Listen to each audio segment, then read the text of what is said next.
네, 국내 뉴스 브리핑입니다. 부동산 시장이 버블이 붕괴되고 수요가 점차 감소하고 있습니다. 부동산 주택 시장이 점차 일본을 닮아가고 있다는 지적입니다. 먼저 오늘의 헤드라인 뉴스입니다. 자영업자들의 희망이 보이지 않고 있습니다. 대출로 버티다가 빚이 430조 원에 달했습니다. 하우스 프로젝트에 대해서 정부와 기업들의 대책이 꽉 막혀 있다는 지적입니다. 중구 난방으로 쏟아지는 우리나라 하우스 프로젝트에 대한 통계 현 주소라는 지적입니다. 삼성과 회장들이 법정에서 팽팽한 기싸움을 벌이고 있습니다. 양측의 입씨름은 원고 측이 사용한 자백이라는 단어에서 불거졌습니다. 이건희 회장 쪽은 차명 주식에 개인 재산이 섞여 있다고 주장했습니다. 반면에 이맹희 회장 쪽은 특검 때 모두 상속 재산이라고 하더니 말 바꾸기로 했다며 강력히 비난하고 나섰습니다. 앞으로는 신용카드 없이 스마트폰만으로도 소액 결제가 가능해집니다. 신용카드나 체크카드가 없이도 편의점 등에서 스마트폰만으로도 대금 결제가 가능해집니다. 하나금융지주가 외환은행 노조에 대해서 고소를 검토하고 있습니다. 김승유 하나금융지주 이사장이 귀족학교라고 비하한 거에 대해서 외환은행 노조에 대해서 고소를 검토하고 있는 것으로 밝혔습니다. 네, 오늘 아침 조간신문은 먼저 국민일보 일면 기사부터 한번 살펴보겠습니다. 우리나라 자영업자들의 희망이 점차 사라지고 있다는 지적입니다. 빚더미가 벌써 대출로 인해서 430조 원을 넘어섰다는 조사 결과가 나왔습니다. 우리나라 자영업자들이 430조 원에 달하는 빚더미에 앉아있는 셈인데 전체 가계부채 증가세는 다소 주춤해졌지만 경기 침체로 소득이 줄어든 자영업자들이 대출로 생계를 해결하는 악순환에 빠졌습니다. 또 원금을 갚지 못한 채 이자만 내는 주택담보대출만 해도 35조 원에 나타났습니다. 집값이 만약 20%가 내려가면 이런 위험 대출은 93조 원까지 불어날 것으로 예측됩니다. 한국은행이 어제 금융안정보고서를 발표하고 지난 3월 말 기준으로 자영업자들의 부채 규모가 429조 원으로 집계됐다고 밝혔습니다. 네, 다음으로 세계일보 일면기사입니다. 우리나라 하우스 프로젝트에 대해서 정부와 기업들의 대책이 꽉 막혀 있는 것으로 지적됐습니다. 중구 난방으로 쏟아지고 있는 우리나라의 하우스 프로젝트에 대한 현 주소라고 지적이 되고 있는데요.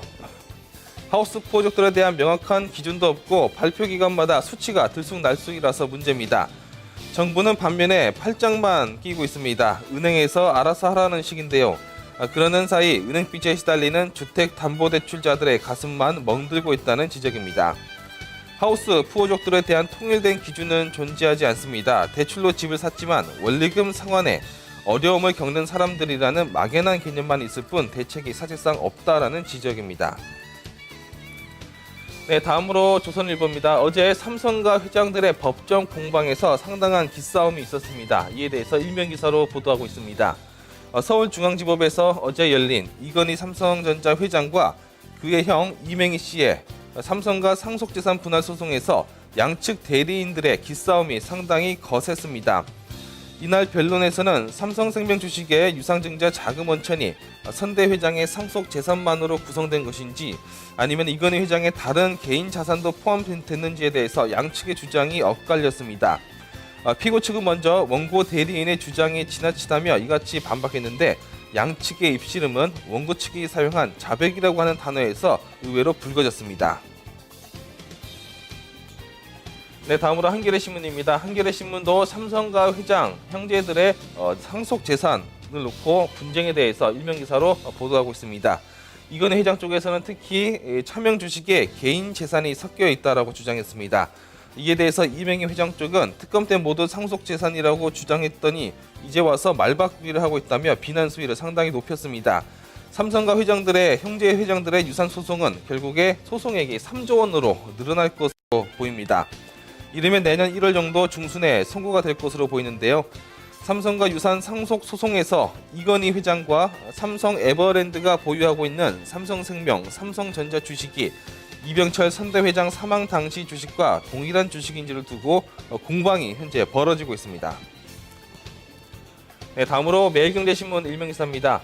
앞으로는 스마트폰 없이 휴대폰 하나만 있어도 소액 결제가 가능해집니다. 신용카드나 체크카드가 없어도 앞으로 편의점 등에서 스마트폰만으로도 대금 결제가 가능해지는 것입니다.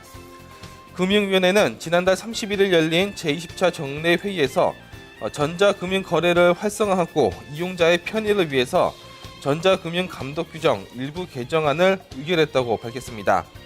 현재는 스마트폰으로 소액 직불결제 애플리케이션을 설치하려면 직접 해당 서비스업자를 방문해서 대면으로만 가입이 가능했습니다. 하지만 앞으로 공인인증서와 일회용 비밀번호만으로도 애플리케이션 설치와 가입이 가능하도록 해 사용을 점차 확대해 나가겠다는 방침입니다. 네, 마지막으로 경향신문입니다. 외환은행 노조에 대해서 하나금융지주가 고소를 검토하고 있다고 밝혔습니다. 바로 김승유 하나금융지주 이사장이 외환은행이 하나금융지주의 광고에 대해서 비난을 하고 있다며 고소를 하겠다고 기자회견을 통해서 밝힌 내용인데요. 외환은행 노동조합이 하나금융지주가 설립한 자율형 사립고인 하나고등학교를 귀족학교라고 비판 광고를 내자 하나고등학교가 명예훼손을 당했다며 법적 대응에 나서기로 했습니다. 김승유 하나고 이사장은 31일 서울 을지로 하나은행 본점에서 직접 기자회견을 열고 이처럼 밝혔습니다. 명예훼손으로 고소할지 손해배상 청구를 할지 등은 현재 변호사와 상의하겠다며 하나금융지주와 외환은행 간의 갈등이 점차 커지고 있는 양상입니다. 네, 지금까지 국내 뉴스 브리핑이었습니다.